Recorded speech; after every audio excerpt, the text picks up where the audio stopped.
Tard la nuit, précisément, entre 2 heures et 5 heures du matin, faut te réveiller. Tu vas des fois voir ton homme qui est couché sur le dos. Il a une main derrière la nuque, la deuxième main sur la poitrine. Il a la tête qui est levée vers le ciel, les yeux ouverts. Si tu regardes bien, il y a un œil qui coule une larme. Tu sais pourquoi? Ok. Ton père et ta mère, ils se sont choisis sur la base de l'amour. Quand tu demandes à ta maman pourquoi elle a choisi ton papa, ton papa, c'est quelqu'un qui était très beau. Elle a regardé son style, Ernesto Gégé, les pantalons gros bas qu'il portait là, voilà. Elle a regardé ses coiffures afro. Elle a écouté les belles paroles mielleuses qui sortaient de sa bouche après qu'il ait mangé le maïs braisé et l'arachide grillé. Ça sentait tellement bon, c'était parfumé. Il lui a fait de belles promesses, elle s'est laissée séduire et ils se sont mis ensemble. Quand tu demandes à ton père, il te dit « ta maman était la plus belle femme du village ». Tous les hommes se battaient pour la voir. Il a fallu que moi-même je me batte aussi pour la voir. Parce qu'à l'époque, tous les hommes voulaient ta mère. Donc sur la base de l'amour, ils se sont mis ensemble. Mais ils ont décidé après la naissance de tes frères et sœurs que toi, en tant que femme, tu dois les faire réussir là où eux n'ont pas réussi à réussir. Permets-moi le jeu de mots. Aujourd'hui, tout ce qui est l'espoir de tes parents, c'est ta relation. Au point où quand tu présentes à tes parents l'homme que tu aimes, ton père va dire « Ah non, non, non, je veux pas de lui, c'est un va-nu-pied. » Un va-nu-pied là, c'est pas qu'il marche sans chaussures, hein. C'est parce qu'il n'a pas l'argent, oui. Ou du moins, il n'a pas l'argent que tes parents veulent qu'il ait.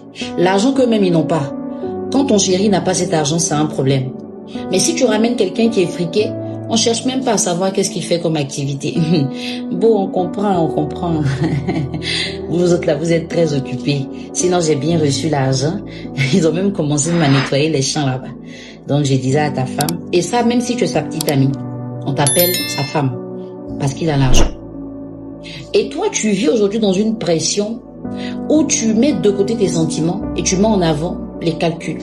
Quand tu vois un homme qui est bien, qui te plaît, qui t'aime et que tu aimes, tout de suite tu vas le barrer de ta liste parce que tes parents ne vont pas le valider. Tes parents ne vont pas accepter qu'il soit ton mari. Tes parents qui se sont mariés sur la base de l'amour là, aujourd'hui ils trouvent que l'amour n'est pas bien. Et quand tu vas parler à ta mère, elle va te dire oui, nous autres là, les erreurs qu'on a faites, on n'a pas envie que vous fassiez les mêmes erreurs. Maman, tu n'as pas fait d'erreur en choisissant l'homme que tu aimes. Non, ça c'est pas une erreur. Au contraire, c'est la meilleure chose à faire.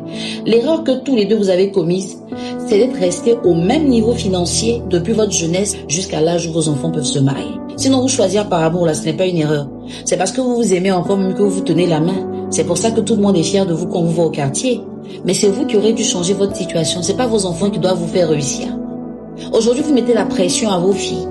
Vous les obligez à choisir des hommes qu'elles n'aiment pas. Et quand elles choisissent des hommes qu'elles aiment, vous n'êtes tellement pas content qu'elles sont obligées, elles, de leur mettre la pression. Bon. Justement, le réveil de ton chéri entre 2 heures et 5 heures du matin, là. Pendant que tu es en train de dormir, des fois tu as fait ton troisième rêve. Lui n'a pas réussi à fermer les yeux. Oh, il a dormi et puis au moins il s'est réveillé en sursaut, il s'est rappelé qu'il a des factures à payer. Il s'est rappelé qu'il a le loyer à payer. Il s'est rappelé que toi, il doit te donner ton argent de poche. Il s'est rappelé que ta soeur est enceinte, elle doit accoucher. La belle famille le regarde. Il s'est souvenu que tu as perdu ton oncle, ta tante. Il doit les enterrer. Il a pensé à la scolarité des enfants, à ses problèmes personnels, aux problèmes de sa famille. Et puis il a regardé son salaire. Dans un monde où les salaires n'augmentent jamais, la pression des hommes augmente et les femmes disent un vrai homme, c'est celui qui prend soin de sa famille. Donc si tu ne réussis pas ça, c'est que tu n'es pas un vrai homme. Même si tu es intelligent, même si tu es courageux, même si tu es battant, tu n'as pas le droit de pleurer, hein, mon frère. Avoue essuyer tes larmes. Faut pas pleurer parce qu'un vrai garçon ne pleure pas. Depuis la base, on a tué en toi les émotions, on a tué en toi les sentiments pour te dire que tu es le robot de la vie qui doit faire fonctionner la femme que tu rencontres. C'est celle-là qui va te donner des enfants. C'est grâce à elle qu'on va t'appeler papa. Mais la même femme-là, elle attend que tu sois romantique. Avec quel sentiment? Quand tu es devenu un robot, tu vas être romantique avec quoi? Dans certains cas, tu peux même pas te confier à elle. Tu peux même pas la faire asseoir pour lui dire chérie, c'est dur, je suis fatiguée. J'ai essayé, j'ai frappé à toutes les portes, je me bats bien, je travaille, j'ai un bon salaire, mais les charges sont énormes. Tu ne peux pas dire ça parce que quand tu dis c'est que tu n'es plus un homme. Tu risques de perdre cette autorité-là que la vie t'a donnée si tu oses parler des problèmes que la vie t'a donnés. Tu dois rester fort, tu dois avoir la tête haute, peu importe les circonstances. Et même là où tu n'avais pas prévu, on t'attend, faut que tu repontes. Quand tu vas parler à un ami, il va te dire Joe, c'est comme ça, faut gérer, ça va aller. Quand tu vas parler à tes parents, dès que tu finis de leur expliquer, même là ça me gêne même, parce que je voulais t'appeler pour te dire qu'ils ont envoyé les factures, est-ce que tu m'expliques là? Je sais pas comment faire. Pendant ce temps, ta belle famille t'attend. Que ce soit pour les mariages, les anniversaires, les baptêmes, même pour les funérailles, ta belle famille t'attend. Tu dois être un garçon. Un garçon ne pleure pas, tu es le Woody que Dieu a envoyé sur la terre. Et quand tu finis tout ça et que tu demandes qu'on te respecte un peu, on trouve que tu es compliqué. Quand tu regardes comme ça ta partenaire et que tu vois que tu la dégoûtes, parce que ça fait 6 mois qu'elle t'a demandé de l'argent pour lancer une activité et que tu n'as pas pu réunir cet argent, tu sens qu'elle commence à te mépriser. Tu sens qu'elle commence à te remplacer financièrement par un pointeur, un ex. Toi, tu es incapable, frère. C'est quoi? Depuis 6 mois, on t'attend pour donner l'argent, tu peux pas donner l'argent. Tu te prends pour qui? Soit tu es un homme, soit tu n'es pas un homme. C'est quoi ça? Bon, en tout cas, un homme qui ne peut pas me prendre en charge, c'est pas la peine. Mais dans la prise en charge de ta femme, il n'y a pas que ta femme. Il y a ta femme, il y a ses parents, il y a ses amis, il y a ses sœurs, il y a ses projets. Il y a tout ça. Je l'ai dit un jour en discutant avec quelqu'un. Les hommes vont continuer à se foutre des femmes que nous sommes tant que la nature va continuer à les banaliser. Parce que toi-même qui es femme là, quand tu sais que tes parents ne t'appellent que quand ils ont besoin de toi, des fois quand ils t'appellent, tu regardes le téléphone. Il faut laisser cela, à cause d'argent, ils m'appellent. Ce sont tes parents qui t'ont accouché. Tu les aimes de tout ton cœur, n'est-ce pas? Mais regarde comment tu réagis. Maintenant, imagine l'homme qui n'est pas ton père, qui n'est pas ta mère, qui t'a rencontré et qui a voulu partager sa vie avec toi. Et qui, dans le partage de cette vie, s'est rendu compte que tu es une source de dépenses. Parce que tu ne lui apportes pas d'aide, tu ne le soutiens pas. Pas parce que tu n'as pas d'argent, mais parce que tu as dit c'est lui l'homme, il doit tout faire. Quand tu l'appelles, c'est qu'il faut payer. Quand tu l'appelles, c'est qu'il faut régler. Quand tu l'appelles, c'est qu'il faut donner. La dernière fois que tu l'as appelé avec douceur, amour, juste pour prendre soin de lui, c'était quand? Il n'y a plus ce contrat entre vous. Des fois, même quand tu as demandé l'argent qu'il n'a pas donné, tu fermes la nuit. Il se prend pour qui? Tu mises pas, tu manges pas. Ce que je suis en train de vous dire aujourd'hui, c'est une puissante motivation que je veux que vous gardiez au fond de vous, mesdames. Mesdames surtout. Nous ne sommes pas en conflit avec les hommes. Nous ne sommes pas adversaires aux hommes. Si nous faisons l'erreur de mal choisir nos hommes, assumons que nous avons commis des erreurs. Parce que les bons hommes existent. Et malheureusement, les bons hommes n'ont pas l'oreille des femmes que nous sommes. Malheureusement. Je vais dire non pour que vous n'ayez pas l'impression que je vous donne des instructions. Parce que vous n'aimez pas qu'on vous dise la vérité. C'est pas ça. Et certaines, n'ayant pas envie de trahir leurs parents, ayant envie de respecter leurs parents plus que tout, finissent par ne même pas avoir leur mot à dire. Celui avec qui tu es là, est-ce que tu l'aimes? Est-ce que tu es heureuse à ses côtés? Ou bien tu te calmes avec tous les cadeaux qu'il t'offre, les bijoux, les voyages. C'est ça qui te fait tenir. Mais peut-être que si tu commences à dire à tes parents que celui que j'ai choisi là, je l'ai choisi pour vous, hein, sinon c'est pas pour moi. Moi, celui qui fait battre mon cœur là, il est dans un autre foyer et puis je trompe mon mari avec lui. Faut lui dire ça à ton papa. Explique à ta maman que l'homme avec qui tu es, qu'elle bénit tous les jours parce qu'il règle les factures là, tu le trompes avec l'homme que tu aimes, qui est ton ex. Peut-être que ça va les ramener à l'ordre. Comment deux personnes qui se sont choisies sur la base de l'amour t'interdisent toi d'aimer, soit disant qu'il n'y a rien dans l'amour, mais ils font quoi ensemble? Demande à tes parents qu'est-ce qu'ils font ensemble. L'amour c'est pas important, mais ils sont ensemble. Et ce sont eux qui te donnent des conseils et ce sont eux que toi tu écoutes.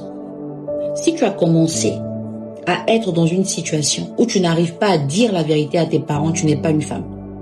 Tu es une fille. Parce que la femme que tu es est une puissance qui doit avoir la capacité de redresser les gens, même les plus âgés. Les gens qui ne connaissent pas le sens de la vie, même s'ils sont tes parents. Si tu me regardes aujourd'hui et que tu es malheureuse dans ta relation, parce que tu as choisi l'homme riche que tes parents voulaient, mais que tu n'es pas heureuse à ses côtés, va les voir et puis va leur dire la vérité. Il faut leur dire que tu n'es plus une enfant.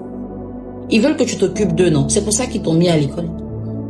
S'ils n'ont pas payé tes études pour que tu te maries, est-ce que pour se marier, on a besoin d'aller à l'école? Dans ton foyer, là, à quel moment on te pose des questions sur les algorithmes? À quel moment? Donc, s'ils t'ont mis à l'école un jour dans la vie, c'est pour que tu répondes à leurs besoins. Ce n'est pas pour qu'à l'âge de te marier, tu effaces tes sentiments pour ouvrir ton compte bancaire et regarder celui qui peut le remplir. C'est pas pour ça qu'ils t'ont scolarisé. Tu es une femme capable et tu peux prendre soin de ta famille. Faut jamais laisser quelqu'un jouer avec ton bonheur, même si c'est ton père, même si c'est ta mère. Parce que le jour qu'ils vont découvrir que tu es malheureuse, ils vont te dire « Ah, mais on savait pas où.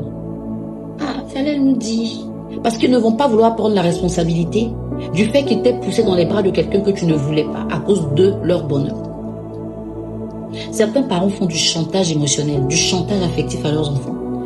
Des femmes qui sont malheureuses, elles brillent, hein, mais quand elles sont seules, là, c'est la tristesse. On les respecte juste à cause du titre de leur mari. C'est pour ça qu'il y en a qui sont obligés de subir même l'insupportable parce qu'elles savent que si elles ont perdu ce titre, elles ne seront plus rien. Quand tes propres parents sont capables de permettre à ta petite sœur de te manquer de respect parce que son mari a plus d'argent que ton mari, assis-toi, pose-toi des questions. Ce sont tes parents. Ah, d'accord. Dans ces vidéos que je fais ici, là, il n'y a pas beaucoup de choses que tu vas apprécier. Mais quand je prends le temps d'observer les comportements que les gens ont, quand je regarde la réalité de certaines personnes, je ne peux pas me taire. Parce que je sais qu'il y a 2 ou 3 personnes qui ont besoin d'entendre le message que je véhicule aujourd'hui. Prends ta part dedans, avance avec.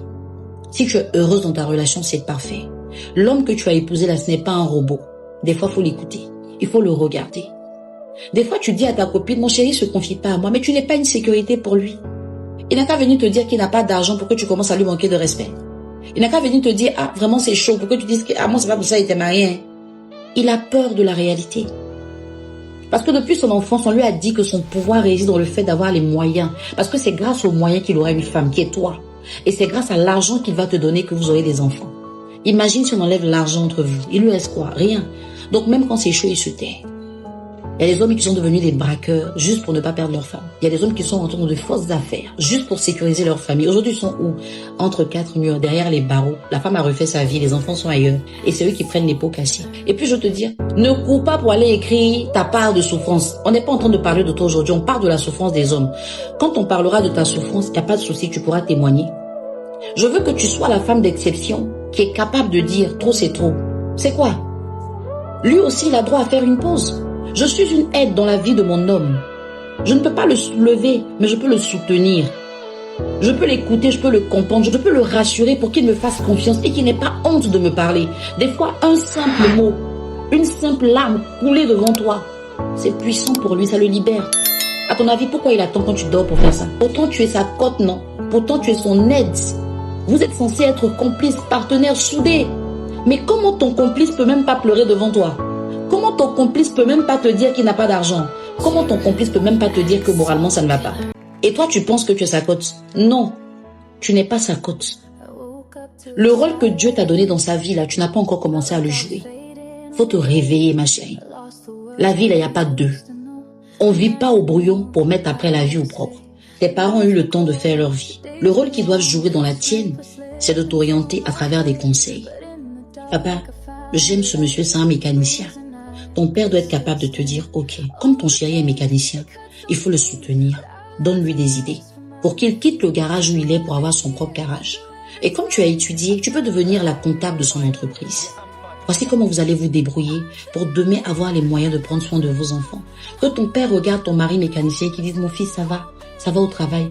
Courage, on est avec toi. Je te parle comme ça et puis j'ai la chair de poule. Tu vas faire un choix que les gens vont critiquer, mais tu sais pourquoi tu es là. Parce que la personne que tu as choisie là, c'est la personne qui te correspond. Si ton partenaire correspond à tes parents seront heureux. Et toi, tu seras malheureuse. Faut, après avoir regardé ma vidéo, va demander à tes parents pourquoi ils n'aiment pas ton chéri. Ils pourront pas te donner une raison valable. C'est parce qu'il n'a pas l'argent, c'est tout. S'il avait l'argent, ce sont eux qui allaient te dire, non mais faut supporter, c'est comme ça. Tu sais que le mariage c'est comme ça. Moi, mais c'est comme ça, il est fait, puis je suis ton papa. C'est parce que ton chéri n'a pas l'argent.